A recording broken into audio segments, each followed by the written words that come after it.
સ્વાગત છે તમારું મારી ચેનલ પર। તો આજે આપણે બનાવીશું ગુજરાતી ઢોકળા। તો ચાલો બનાવીએ। ત્યાં મેં એક બાઉલમાં 250 ગ્રામ જેટલો ચણાનો લોટ લીધો છે। એમાં આપણે સ્વાદ પ્રમાણે મીઠું નાખી દેવાનું છે। તેના પછી અડધું લીંબુ નીચવી દેવાનું છે।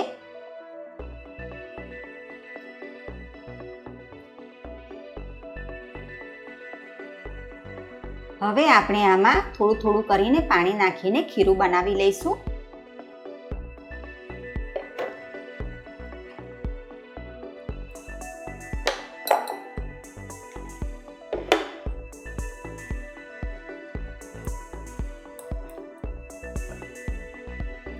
આપણે ખીરાને બહુ જાડું કે પાતળું રાખવાનું નહીં, મીડિયમ રાખવાનું છે।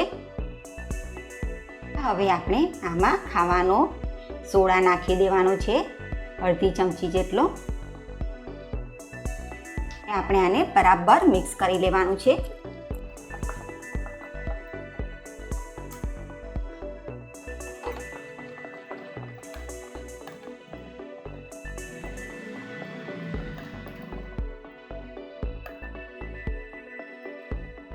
હવે આપણે આને 5 થી 10 મિનિટ સુધી રહેવા દઈશું। હવે આપણે આ એક થાળીમાં થોડું તેલ લગાવી દેવાનું છે।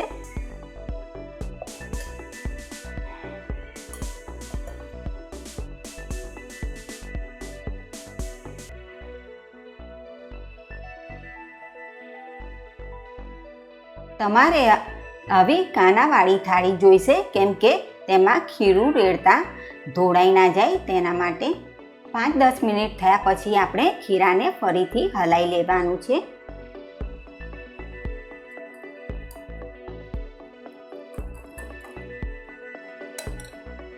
આપણે આ ખીરાને થાળીમાં રેડી દેવાનું છે।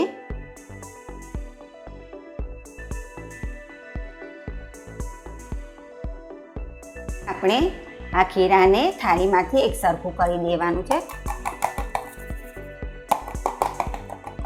અહીંયા મેં એક તપેલામાં સ્ટીમ કરી રાખ્યું છે, તેમાં આપણે આ ઢોકળાની થાળી મૂકી દઈશું।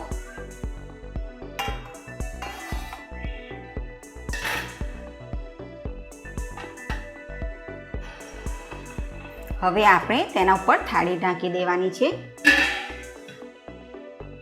હવે આપણે ઢોકળાને ચેક કરી લેવાનું છે। આપણે હવે ચપ્પાથી તેને ચેક કરી લઈશું। ચપ્પા ઉપર આપણું ઢોકળું ચોંટતું નથી, તેથી ઢોકળા થઈ ગયા છે। હવે આપણે ઢોકળાના કાપા પાડી લેવાના છે।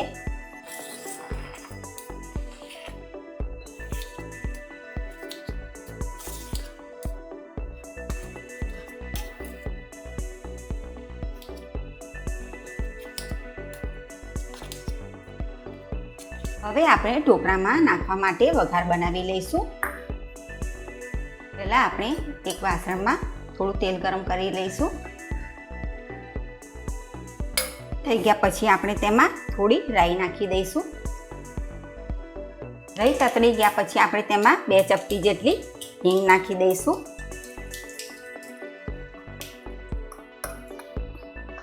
અને અડધી ચમચી જેટલું મરચું નાખી દઈશું। ગેસને આપણે બંધ કરી દેવાનું છે અને તેમાં થોડું પાણી નાખી દઈશું।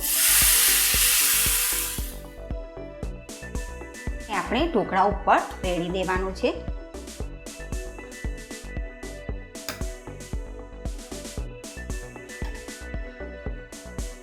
છેલ્લા ઉપરથી ફ્રેશ ધાણા નાખી દઈશું।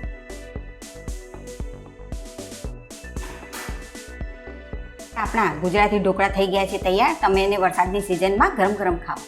જો તમને આ ઢોકળાની રેસીપી ગમી હોય તો લાઈક કરો, શેર કરો અને ચેનલને સબસ્ક્રાઈબ કરવાનું ભૂલતા નહીં।